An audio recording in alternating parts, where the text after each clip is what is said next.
Jadi kalau kita ingin lebih dekat lagi dengan Allah, ya kita tetap harus punya harapan besar, optimis bahwa Allah mengampuniku, optimis rahmatnya Allah turun padaku. Ini roja namanya.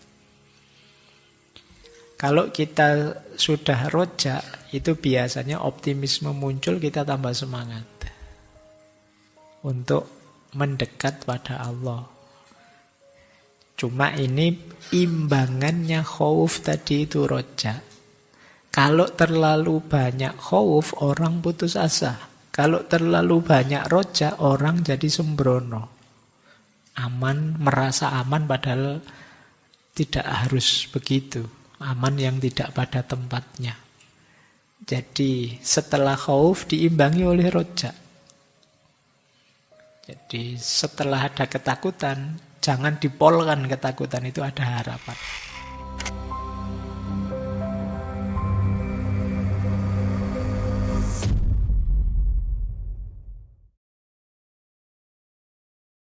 Khauf itu takut, huzn itu sedih. Khauf itu berhubungan dengan yang belum datang. Besok ada ini ya, jangan-jangan gitu, itu kan takut. Kalau huzn itu berhubungan dengan sesuatu yang sudah lewat dan mengecewakan. Khauf dan huzn kalau bagi orang yang suluk isinya dua. Takut jauh dari Allah. Kemudian sedih kalau hatinya jauh dari Allah. Jadi ini juga jadi rute. Akhirnya apa? Ketika kita takut jauh dari Allah, kita juga takut melakukan dosa. Takut kehilangan kesempatan melakukan kebaikan yang mendekatkan kita pada Allah. Takut kehilangan momen untuk lebih mulia lagi, lebih dimuliakan oleh Allah. Jadi ini makom khauf. Nah, ada dua jenis, ada khauf, ada khosyah. Khosyah ini yang punya biasanya para ulama. Para ulama itu takutnya kepada Allah saja. Nah, kalau yang orang awam itu masih ada khauf. Kalau khauf itu takut umum, termasuk pada yang selain Allah. Nah, ini kalau di kita masih khauf, masih macam-macam takutnya, termasuk pada yang selain Allah. Jadi kalau para ulama itu khaufnya jenis khosyah saja. Nah, orang khauf itu nanti ketakutan itu berakhir kalau dia masuk ke makom yang lebih tinggi, yaitu makom ridho. Nanti ada makomnya. Kalau orang sudah ridho itu sudah tidak mikir lagi besok bagaimana, sekarang aku bagaimana. Pokoknya aku ridho saja apapun ketetapannya Allah padaku. Jadi masih tentang Allah. Kemudian rojak. Rojak itu harapan. Jadi kalau kita ingin lebih dekat lagi dengan Allah, ya kita tetap harus punya harapan besar, optimis bahwa Allah mengampuniku, optimis rahmatnya Allah turun padaku. Ini rojak namanya. Kalau kita sudah rojak, itu biasanya optimisme muncul, kita tambah semangat untuk mendekat pada Allah. Cuma ini imbangannya khauf tadi itu roja. Kalau terlalu banyak khauf, orang putus asa. Kalau terlalu banyak roja, orang jadi sembrono. Aman, merasa aman padahal tidak harus begitu. Aman yang tidak pada tempatnya. Jadi setelah khauf diimbangi oleh roja.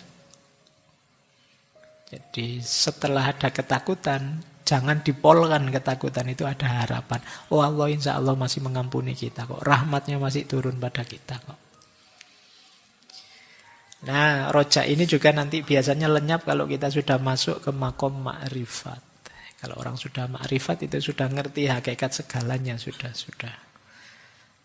Tidak penting lagi ketakutan dan harapan itu. Ini rute keempat. Rute kelima, yaitu sabar.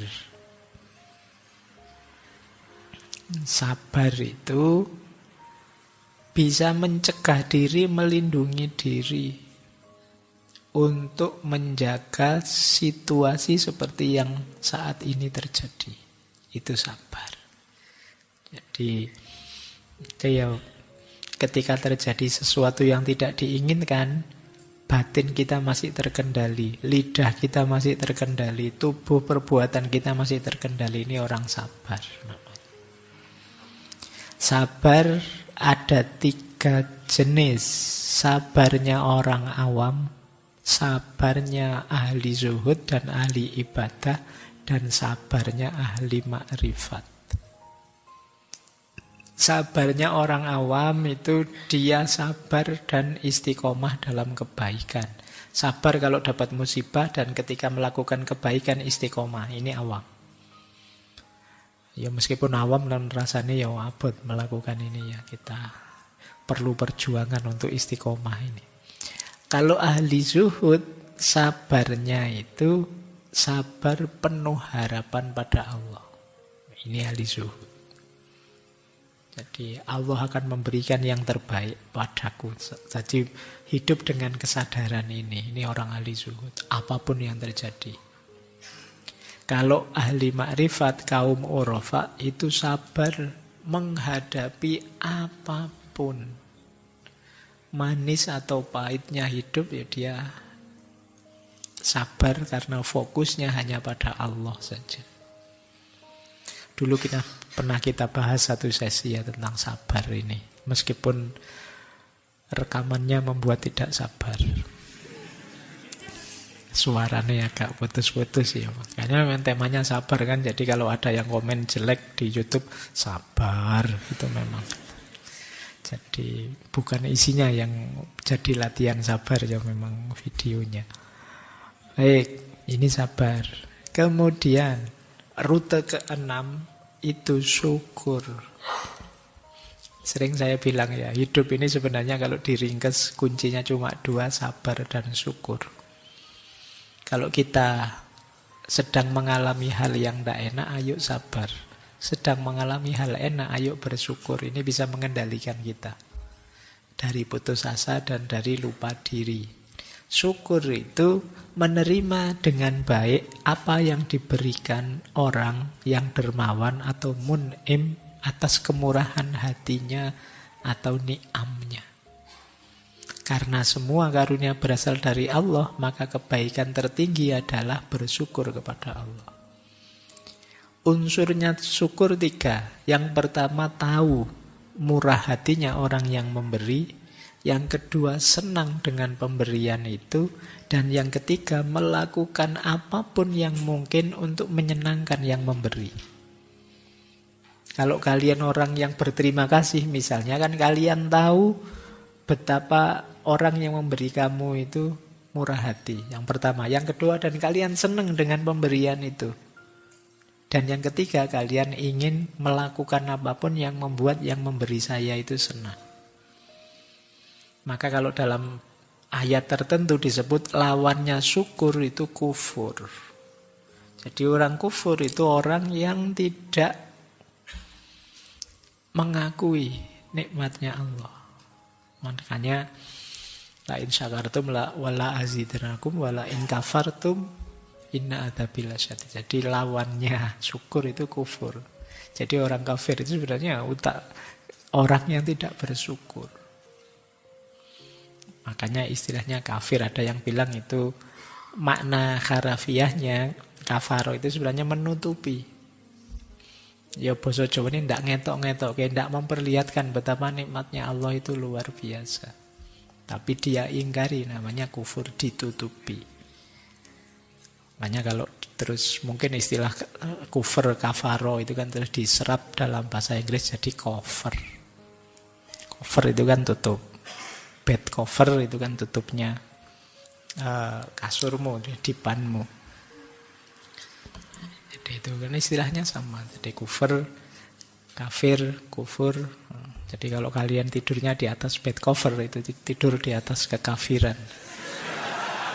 Itu di atas tutup namanya. Oke, ya maksudnya tidak memperlihatkan. Jadi kebenaran kamu tutupi, nikmatnya Allah kamu tutupi, itu orang kafir. Baik. Nah, syukur ini akan berhenti kalau kita masuk ke level taslim. Nanti ada makom taslim di belakang.